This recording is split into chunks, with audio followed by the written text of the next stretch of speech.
Hello and welcome back to the channel. Today's video is for the newbie riders, fresh out of the box riders, people going for their CBT, the guys who have had zero experience on the motorcycle.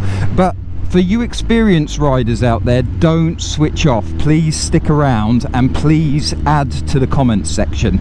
I'm sure you'll remember back to when you were a newbie rider and all the comments and experience that other experienced riders can give. It goes such a long way, so please stick around, please watch the video, and please comment for the newbie riders your experience, your points that could help them, stuff you'd want to hear back when you started riding. So what I'm going to start with is what pretty much everybody on the internet does when they're trying to explain how to ride one of these things for the very first time. They come along and they say clutch, they come along and they say accelerator. Left foot is your gear indicator, right foot is your brake. There are your four controls, all you need to know about riding a motorcycle. They then tell you to get on the bike. They tell you to pull in the clutch, put it in gear. They then ask you to find the biting point. That's where you give it some revs and you pull out the clutch until you find the motorcycle start to go forward. And they say, well, that's the biting point, so there you go, just do that and then keep going forward, lift your feet off the ground, and when you start to get some speed you can then shift up into second, and hey, you are now a motherfucking motorcyclist. I'll tell you what, go out, jump on a litre bike and off you go, Sonny Jim. You can just go get your test today, because look at what you've done. Next step, wheelies. And the reality couldn't be further from the truth. The fact is, whether it's a 1 litre bike like this or it's a little 50cc, when you, for the very first time, whether you've driven a car or not, when you get on one of these things and you pull that clutch out and you find that biting point, it starts to move forward. This is the fastest thing in the world when you very first jump on one of these. There is no shame in admitting that, and please do admit that.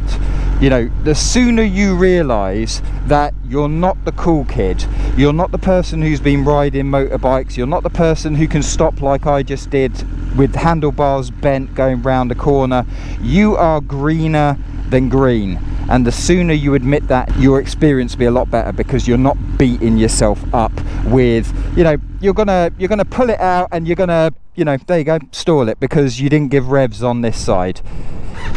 You're not going to be able to start. You're going to think, oh, why is it not? You're going to panic. You're going to think you're in neutral, and then the clutch is out and you're going to tap down into first and you're going to stall it again. You're going to do things like this because you have not had the time in the saddle to learn what you need to learn. The biggest tip I can give you is find a decent school. There are so many people out there who have dreams of becoming a motorcyclist. They go to a school, the school goes like I showed you a bit earlier, clutch, accelerator, there you go, off you go, you're a motorcyclist.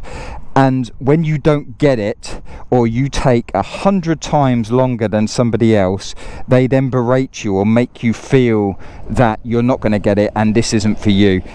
They're wrong. Trust me. I took much longer to learn motorbikes than a lot of my friends, and this is coming from a grown-ass man, not scared of speed, easily do 150 mile an hour plus in a car.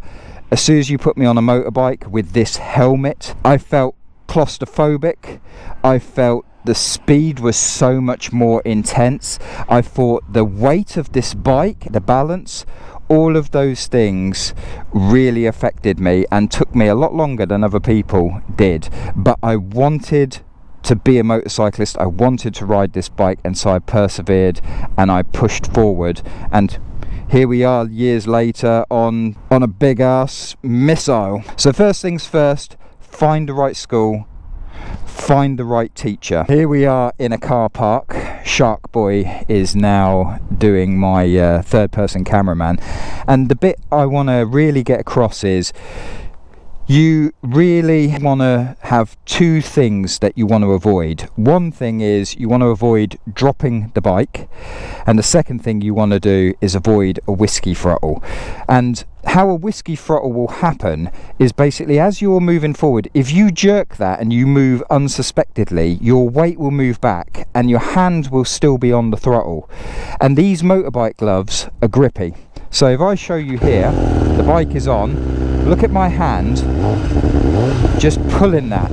So as I move, it pulls, and that creates a whiskey throttle, which is something you want to avoid. For dropping the bike, really, whenever you brake, you just want to make sure that your handlebars are straight. So if you're going round a corner here, do not use your front brake, only use your rear brake. But this is a bit more advanced, so for now you will be using your front brake. You just want to straighten up and do that. So the thing, and why I've got Shark Bait filming me, is as you're pulling out and you've got this biting point and you're now moving along, you want to stop both feet out. So basically you do what's called a Superman walk. As you move, your feet move like Superman, and as you get quicker you can do great big strides like this, and then you put your hands back on the bike. So you see here I'm turning. Now if I want to brake, feet out straight on, pull the clutch in, pull the brake in. So it's a nice smooth movement. And if you want to stall the bike, you would literally just go like that. It's not going to fly away from you, it's not going to kill you. It's something you want to avoid, but don't worry about stalling. Don't worry about going to pull off and then the thing just stalls. It's not something to worry about. Go pull it out. As the bike starts to move, you start to walk with the bike. The reason you've got both your feet out is because I've now got full control of the bike. If you are small, and if you are, there are two people to follow. One is Doodle on a motorcycle and the other is Ruby Rides.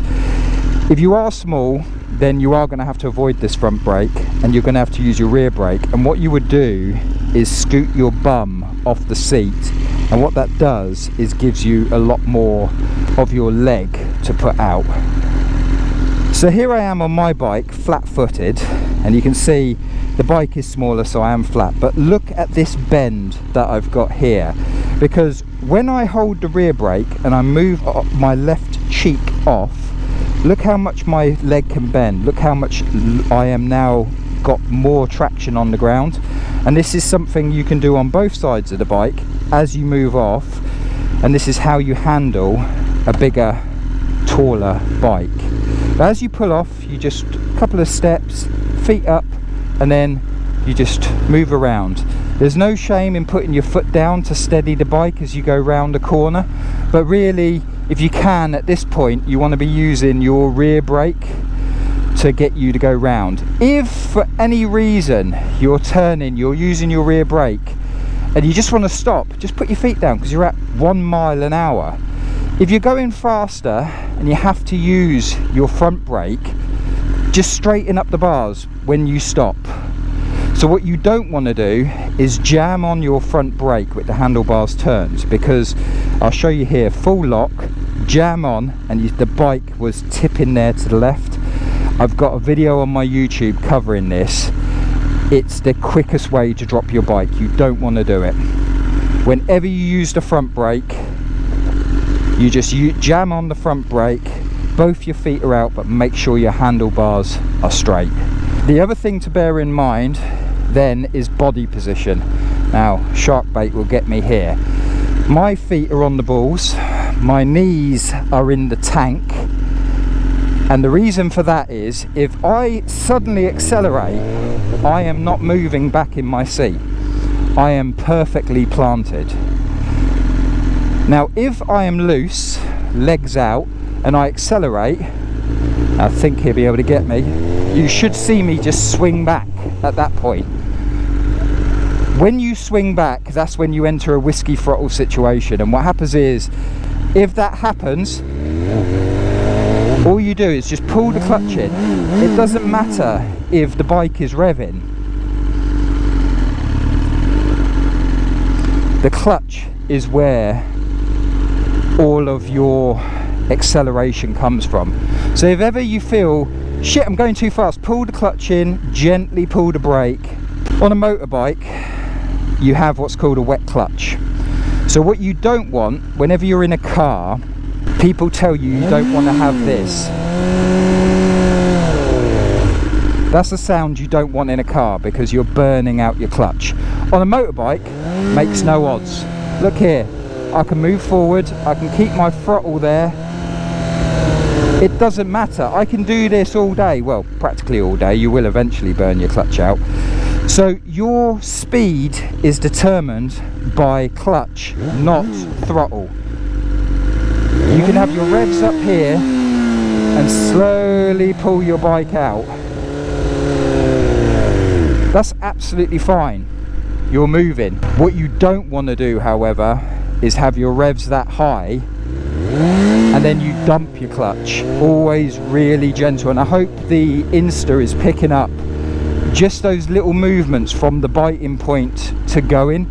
It is literally millimeters, and it's something, when you first jump on a bike you think it's wah, wah, and it's not. It is minimal movement.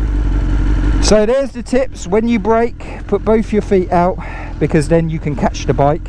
If you are short, make sure your bum comes off so you can do it then one-footed. As you advance, however, you want to get out of the habit of both your feet down, and what you want to do is you want to get into the habit of using your rear brake, and the rear brake is for everything 20 miles an hour and below. My hand is now off the front brake, as you can see, and I'm just using the rear brake to manage my speed, and then I'm dancing the clutch in and out. I'm not even using any revs on this particular bike. On your bike you might need to, but when you get more advanced, what you would then do is to stop. You won't use your front brake, you just use your rear, and then you put your left foot out to stabilize you. And then don't worry about finding neutral, just hit the kill switch, leave it in first gear, and that acts as a handbrake. And then you can get off the bike, leave it in gear because it won't roll as a handbrake, and we'll pretend Sharky's my instructor, talk about it and figure out what you're doing. But as always guys, I hope that was useful. Thank you. A like and a subscribe is always appreciated, and I am now doing on my Instagram a subscription, which is the whole reason this video has come about. So the guys on Instagram are actually getting this content before anybody else. The content is bespoke to them, so if you want more access to me, you want more videos, ideas, tips, tricks, not just on how to ride a bike, but digital content, creating the kit we're using. You can see there Shark Baits using DJI gimbal. I've got the 360 X3 running here. I'm running a GoPro 7. All of this stuff will be on my channel and my socials, explaining how to use this stuff and how to basically produce the content that you're seeing in front, and things I've learnt along the way. But as always guys, thank you for watching. Catch you on the next one.